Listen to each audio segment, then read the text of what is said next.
作为一家真正的门墙柜一体化建筑工厂，它压贴的双饰面板柜体的基材一定很丰富，它一定会有颗粒、木松、轴箱、楼花、生态板、多层板、橡胶木，这就是我为大家准备的基材的样块和色卡。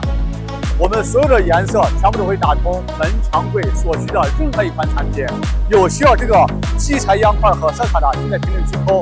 样块加色卡，我帮你安排。